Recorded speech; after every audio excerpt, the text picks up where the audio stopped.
So the Ranger shotgun has been in Fortnite for just over 2 weeks now, but is it a gun that's worth it to learn and worth it to pick up over every other shotgun in the game? Hi, what is going on YouTube? My name is Oni. Welcome yourselves back to a brand new video, and in today's video we're going to be covering everything about the Ranger shotgun in Fortnite. So I initially recorded this video about 4 days after the Ranger shotgun came out, but due to some unfortunate circumstances I wasn't able to edit that video, and since then the video's been outdated. But because of this, I've had some real hands-on experience now with the Ranger shotgun, and I can give you some more well-formed opinions on whether or not you should be using the Ranger shotgun in the game. Now, first of all, I just want to get one thing straight. I do believe the Ranger shotgun is the best shotgun in Fortnite. Does this mean this is the best shotgun to use in the game? No, not necessarily. There's a lot of factors that come into play when choosing a shotgun in Fortnite. Stuff to do with the type of game mode you're playing, type of player you are, what point in the game you're at, and what rarity of the guns you have, and also your play style have a lot of impacting factors on this. The main thing I want to be talking about in today's video is the difference between the Ranger shotgun and the Striker, and why you should be carrying the Ranger over the Striker in some circumstances. Now, the Ranger shotgun is new in Fortnite, and unfortunately it's not yet in competitive Fortnite at all. The reason for this is FNCS has just started, and Fortnite's not about to drop a brand new gun and drop it in the comp and changing the entire meta of the game during a tournament. They've definitely learned from their mistakes in the past for this.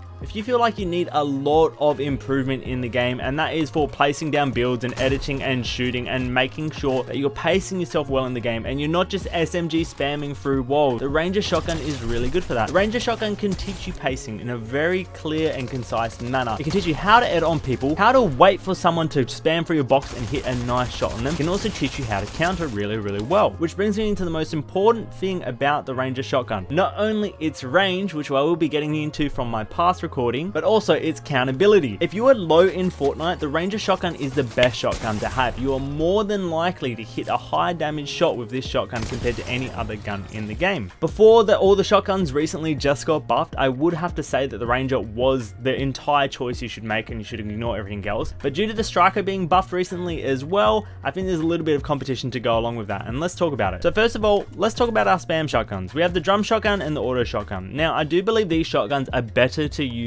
in zero build mode, especially if you're playing solo zero build mode, because you want to have more heals and you want to have utility items in order for movement and in order to have cover in the game. But when it comes to the build mode of Fortnite, I do believe the Ranger shotgun has some really great use cases. First of all, this thing's got massive damage, and I'll be breaking that down in a moment. But compared to the Striker, this gun actually does more higher consistent damage. So if you want to be hitting harder shots in the game and you want to be hitting more consistent shots in the game, this is the gun that you want to use. Damage drop off for the Ranger shotgun happens just past 2 tiles in the game. So once you're at this range of hitting someone, it's going to be losing damage. So you can hit someone from about this far away and you can do max damage with the gun. Do note this gun has some awesome range, so you can actually do damage from 1, 2, 3, 4. At 14 tiles, you can actually hit people from this far away in the game and do damage to them. For example, if I throw an enemy bot nade over here, if I aim down sights at them, I can hit them. Although the damage drop off greatly decreases the further away you get, you can hit shots on people from this range. Nice 30s, and depending on your rarity, even high damage at times as well. So this gun is a little bit like a sniper in the game. Not as OP as the heavy was when it comes to range, but it does have that range in it, and hitting 50s from this far away, it can really change your gameplay style. Once you're about 3 tiles away in game, there's 1, 2, 3, your damage decrease is 90% of the current amount of damage it does. Once you're 5 tiles away or 5 builds away, when you shoot someone, it's 80%, and then it keeps decreasing the more you go on. So once you're on 6, it goes 63%, and it can go to that total of those 14 blocks. Do note for the Ranger shotgun, with every rarity of the gun, your reload time greatly decreases. From the initial reload time of a common variant of this being just greater than 1.5 seconds, for the gold variant's reload time of this being just more than 1.25 seconds. So included recently in the Ranger shotgun's buff in the game, it actually does a higher headshot multiplier than it used to. Now, is this a greatly changed number? No, it's only 0.05% more than it used to. The great thing about the Ranger shotgun, however, is it's not a shotgun where you have to hit headshots to hit big damage. Because the headshot multiplier for this gun is so low, it's actually all about hitting body shots, and this gun is really good to use for hip fire. As you note here, most of my shots I've been hitting, even with the lowest variant of this gun, have been doing above 50s, close to 100s in the game. Great way to look at this is while fighting Gunner in the game. If I use the Striker pump and hit a headshot on Gunner close range, that's a nice clean 165. If I'm mid-range from Gunner and I hip fire him, say about 3 to 4 blocks away, note how that only hit for 38 damage, not a great amount. If we talk about the Ranger shotgun here, if I hip fire him from about the same range with the Ranger, I hit for 83, massive hip fire.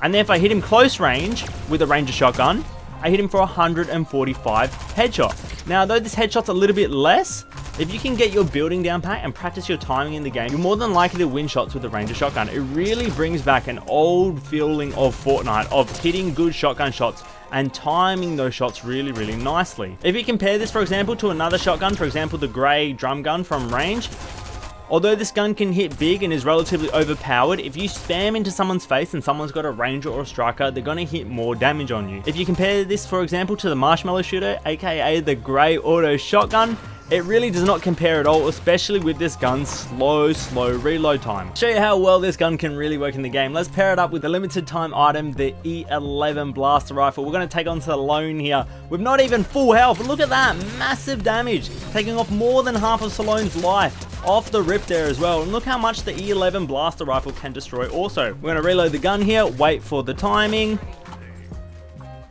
And we're definitely not going to die to Salone. I'm about to get some vengeance on Salone right here. Make sure you leave that video with a like rating for finishing Salone with the pickaxe down below. And make sure you subscribe to the channel if you haven't yet already. A lot more tips and tricks videos to come out, as well as more movement videos, because there's a lot more to cover as Fortnite keeps updating the game. So the Grey Ranger does a baseline damage of 109 with its multiplier of 1.25. It can do a max of 136 damage. The green variant does 115 damage. If you times that by its headshot multiplier, it can do a total of 143, and so on and so forth. As you keep scaling it up, the reload time keeps decreasing and the damage keeps getting higher. And when you get to the gold variant of this gun, it does 134 baseline damage, which is a massive amount, especially with this gun's massive range. If you times this by its headshot multiplier, you can do 167 max with this. Do note, this shotgun is not the type of shotgun you can use solo.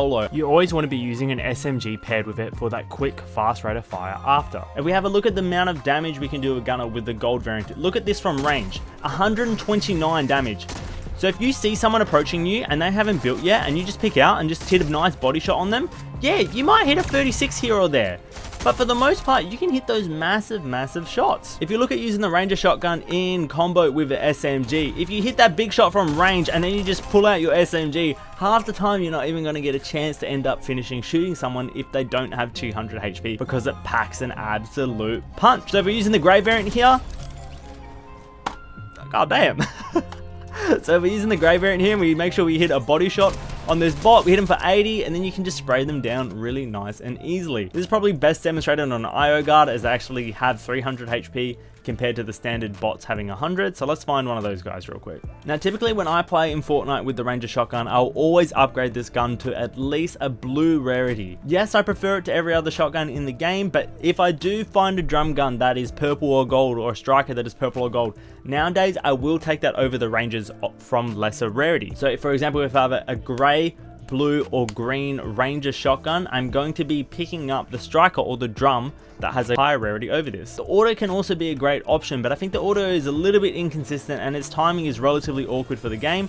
So I recommend carrying what you really prefer and what you find clean for yourself. For example, shooting this IO guard 100, and then we just spray him and he's dead in 2 seconds. This gun packs an absolute punch and is really good if you're low health for getting you out of a pickle. I thoroughly like this gun. I hope it gets introduced to comp in the future, as I think it will put a real nice playstyle in the game, especially having that long range that's greater than the combat's range but less than the heavies. If you've been struggling to use it, do try it out a lot. It can probably increase your game skill a relative amount based on the way that you have to use this gun and build and shoot and build and shoot. I know there's a bit of an odd in-between video. I promise when updates like this come out in the future, I will be a bit more prominent to upload them. Starting a new job and everything, sometimes you can't account for all those factors. So I am sorry for dropping it late. I just want to say a big thank you for everyone for 1,000 subs and getting me to YouTube partner. I do have a video that I need to edit for that, where I check out the best clips of Fortnite for the first month of this current season of the game. Anyway, if you're not yet subscribed, I would greatly appreciate it if you could hit that subscribe button down below. Make sure you leave the video a like rating and comment down below. Also, you can also check out all my links in the description. I stream on Twitch 4 times a week most of the time. I post in Discord when I don't go live, so join the Discord, chat out with the rest of the onwies or the rest of the homies,